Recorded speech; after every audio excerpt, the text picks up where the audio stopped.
Hey crafters! Welcome back to my channel Because I'm Crafty. My name's Katelyn, and today I'm going to talk to you guys about what to put on a clothing tag label.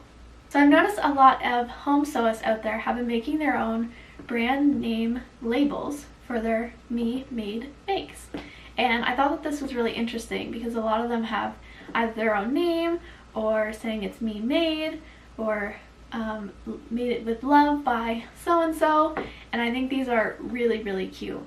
But there are other clothing labels out there that are required on clothes if you're selling them, and I thought I would talk to you guys about what that means and what needs to be on them. So what type of labels are out there? There's a brand label, there's a size label, there's a care label, and usually a hang tag if it's selling in a store. So a brand label will display the name or the logo of the company or the designer.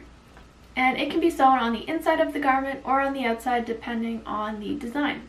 If it's sewn into a garment, it's usually sewn on like the back of the neck or the back of the waistline of a pair of pants. A size label displays the size of the garment, whether it's one size fit all, 0 to 20 something, or extra small to extra large. The size table is usually sewn on with the brand label or in the same area, so that when you see the brand label you see the size tag as well, or all of that can be printed on if it's like an athletic wear or swimsuit or even a bra. They're usually being printed on the back side or the back band. The care label is definitely required in clothing that's being sold, and it displays how to care for the type of fabric that the garment is made out of. For the washing instructions, the care label can display symbols or actual instructions for how to wash the item. The care label will also display a CA number or a RA number depending on where you're located. This number is legally required and is traced back to the manufacturer.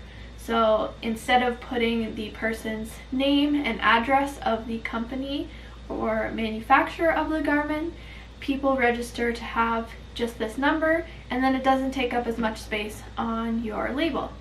So for example, in Canada, if you just Google CA number, you can actually find a website where you can put in the CA number from any garment that you have and look up where it was made and what company it traces back to. And the last type of label is a hang tag. And usually a hang tag is used on clothing that's sold in a store, and sometimes there can be multiple on one clothing item as well. So there's usually one that displays the logo or the brand of the item, and this is used in a way of branding or marketing the item in the store. It may catch your eye with a really catchy logo or picture or interesting fact about the garment. It can also provide some information. So for example, jeans. Some dark wash jeans have a secondary hang tag that tells you about how to wash it because of the dye that can come out of it. These hang tags usually also display social media of the brand or their website. On this hang tag that's already there, the retailer could put their price right on it, or sometimes they'll add another hang tag with that one that displays that store's price for the item. So that's all the general information about clothing labels, and I wanted to show you a few examples that I bought for myself and for my business. Now I haven't bought a brand label yet. I've been looking into woven labels versus like satin ribbons. I have satin ribbons for my care tags and my size tags, so that if they're on the back of the neck or down on a side seam, then it's not uncomfortable or scratchy. But I've been weighing out both sides for the brand label, so it's definitely something I want to look into. But something I did do in the meantime while I was making that decision was putting my logo onto my care tag, so that if I didn't have them when I needed them, my name would still be in the garment with the logo.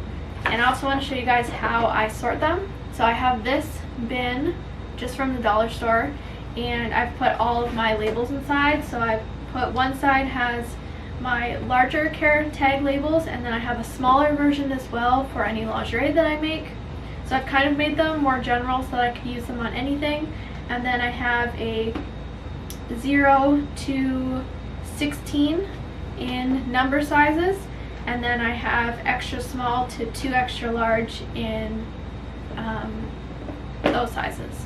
So I'll get some close-ups for you and show you guys some of my labels. So here is my storage container. It's just from the dollar store. And over here I have my larger care tags. It's my name, made in Canada, my CA number, and the care in English and in French. And it gets folded like so and sewn into a side seam of the garment.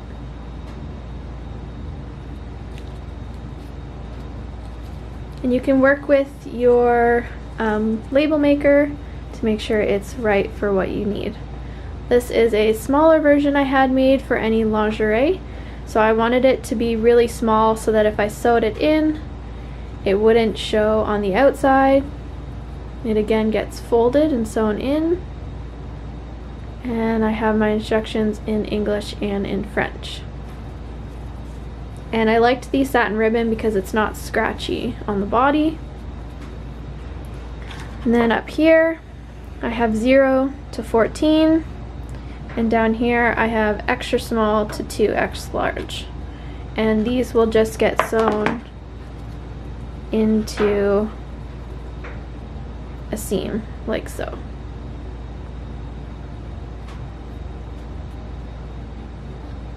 And I will leave a link in the description for where I had these made. I got them off of Etsy, made by Labelicious from Quebec. So I hope you guys enjoyed this video about what to put on a clothing label. I hope it was helpful to any of you looking to get a brand label or items for clothes that you want to sell. It's definitely a good idea to do your research and make sure you have everything on your care tag that you are legally required to have. So if you guys enjoyed this video, make sure to give it a thumbs up and subscribe down below if you haven't already. I hope you guys have a fabulous week, and I'll see you next time, crafters. Bye!